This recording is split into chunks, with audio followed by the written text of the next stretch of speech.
to ask ourselves questions on the extent to which we have sustained the aspirations of our founding fathers. Where did we do the right things? Are we on course? If not, where did we stray, and how can we remedy and retrace our steps? Upon attaining independence, Nigeria's growth trajectory was anchored on policies and programs that positively impacted on all sectors of the economy. However, this journey was cut short by the 30 months of civil war.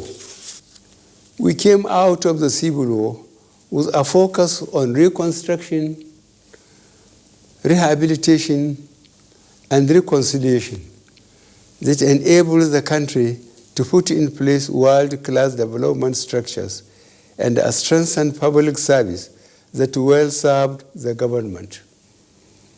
This positive trajectory continued with a return to democratic government, which was truncated by another round of military rule. For a cumulative 29 of our 60 years existence as a nation, we have been under military rule. My summary of our journey so far as a nation is necessary to appropriately chart where we need to go and how to get there together. Today, I am aware that our economy, along with every single economy in the world, is in crisis.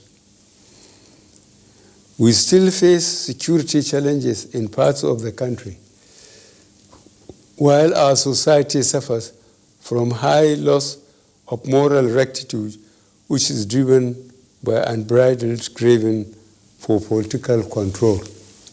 An underlying cause of most of the problems we have faced as a nation is our consistent harping on artificially contrived fault lines that we have harbored and allowed unnecessarily to fester.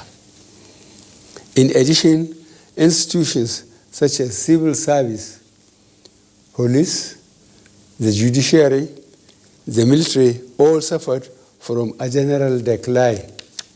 We need to begin a sincere process of national healing, and this anniversary presents a genuine opportunity to eliminate old and outworn perceptions that are always put to test in the lie they always are. The stereotype of thinking of ourselves as coming from one part of the country before seeing ourselves as Nigerians is a key starting point to project us on the road to our deserved nation's evolution and integration. To start this healing process, we are already blessed with the most important asset any nation requires for such, our people. And this has manifested globally in the exploits of Nigerians in many fields. It has been demonstrated time and time again that Nigerians in the diaspora frequently excel in science, technology, medicine, sports, arts, and many other fields. Similarly, the creativity, ingenuity, and resourcefulness of the Nigerian at home has resulted in globally recognized endeavors. I am convinced that if we pursue our aspirations together, we would be able to achieve whatever we desire. That informed our adopting the theme together to mark this epochal event. Together, we can change our condition for the better, and more importantly, together we can do much more for ourselves and for our country. I choose the path of self-reflection because this is what I do on a daily basis, And I must confess that at most times I always felt the need for a collective reflection, as I know that the foundation for a solid future which this administration is laying can only be sustainable if there is a collective commitment by Nigerians. Nigeria is not a country for Mr. President, any ruling or opposition party, but a country for all of us, and we must play our part irrespective of challenges we face to make this country what we desire. To achieve this, we must focus our minds together as a people on ways of resolving the identified critical challenges that underlie our present state. These include A, evolving and sustaining a democratic culture that leaves power in the hands of the people. B, supporting the enthronement of the rule of law, demanding accountability of elected representatives and contributing to good governance. C, increasing our commitment to peaceful coexistence in a peaceful, secure, and united Nigeria. D, harnessing and optimizing our tremendous human and natural resources to attain our goal of being in the top 20 economies of the world, and in the process, E, lifting 100 million Nigerians out of poverty in 10 years. F, strengthening institutions to make them stronger in protecting national interests. And G, imbibing tolerance in diversity. I am a firm believer in transparent, free, fair, and credible elections, as has been demonstrated during my period as a democratically elected president. The recent build-up and eventual outcome of the Edo State election should encourage Nigerians that it is my commitment to bequeath to this country processes and procedures that would guarantee that the people's votes count. The problems with our electoral process is mainly human-induced, as desperate desire for power leads to desperate attempts to gain power and office. Democracy, the world over, and as I am pursuing in Nigeria, recognizes the power of the people. However, if some constituencies choose to bargain off their power, they should be prepared for denial of their rights. This goal is made more urgent if we realize that even after a transparent, free, fair, and credible election, desperation leads to compromising the judiciary to overturn legitimate decisions of the people. It is necessary to, therefore, support the enthronement of the rule of law by avoiding actions which compromise the judiciary. Fellow Nigerians, our history has shown that we are a people that have the capacity to live peacefully with one another. As a government, we remain committed to our constitutional oath of securing the lives and properties of the citizenry. I, however, call on the citizenry to also support government by providing the necessary community-level intelligence in addressing these challenges.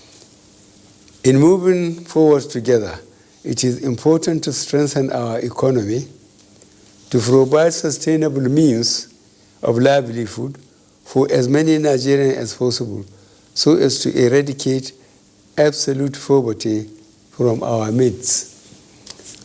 I want to re-emphasize my dedication and commitment that propelled my public service career and informed my quest to continually seek for an opportunity to improve the lives of Nigerians, set the country on the path of prosperity, and lead the country to a better future. This administration has been focused on rebuilding and laying the foundations for a sustainable Nigeria. Of course, we have met and are still meeting the challenges inherent in any rebuilding initiative.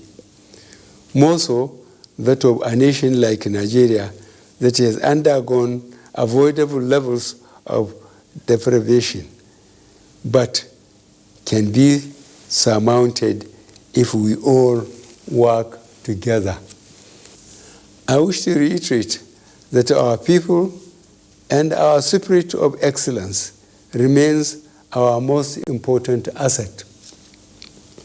In this wise, the need to return to our age-old ethical and high moral values would be necessary, and this informed by launching of the National Ethics and Integrity Policy on Monday, the 28th of September 2020.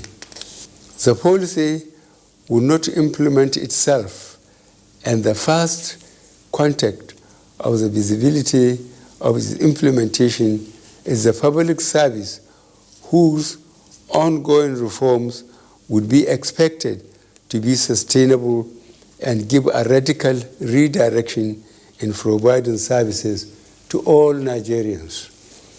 Fellow Nigerians, in addition to public health challenges of working to contain the spread of coronavirus, we have suffered a significant drop in our foreign exchange earnings and internal revenues due to 40% drop in oil prices and steep drop in economic activity, leading to a 60% drop in government revenue. Our government is grappling with the dual challenge of saving lives and livelihoods in face of drastically reduced resources. In this regard, sustaining the level of petroleum prices is no longer possible. The government, since coming into office, has recognized the economic argument for adjusting the price of petroleum. But the social argument about the knock-on effect of any adjustment weighed heavily with the government.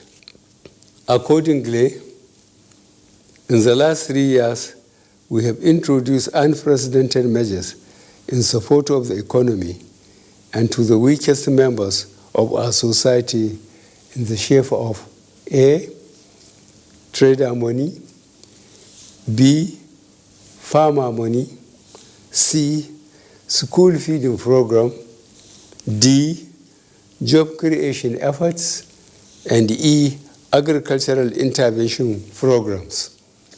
No government in the past did what we are doing with such scarce resources. We have managed to keep things going in spite of the disproportionate spending on security.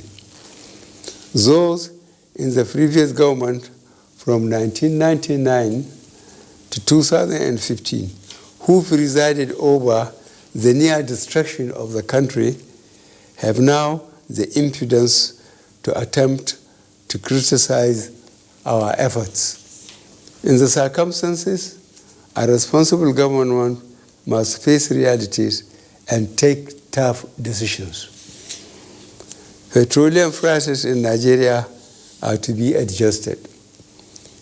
We sell now at 161 naira per liter.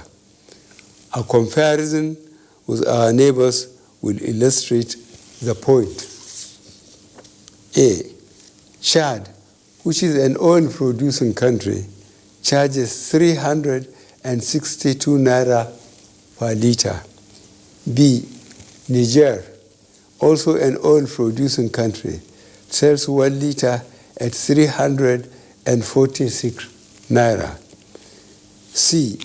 Ghana, another oil-producing country. Petroleum pump price is 326 naira per liter. Further afield, Egypt charges 211 naira per liter. Saudi Arabia charges 168 naira per liter. It makes no sense for oil to be cheaper in Nigeria than in Saudi Arabia. Fellow Nigerians, to achieve the great country we desire, we need to solidify our strength, increase our commitment, and encourage ourselves to do that which is right and proper, even when no one is watching. Fellow Nigerians, let us collectively resolve to continue our journey beyond the 60 years on the clear understanding that as a nation we are greater together than being smaller units of nationalities. By the sufficient grace of God, we shall come through any transient challenges. It is my sincere hope that by the end of this anniversary, on September 30th, 2021, we will all be proud of taking this individual and collective self-assessment for the progress of our great nation. Long live the Federal Republic of Nigeria. God bless us all.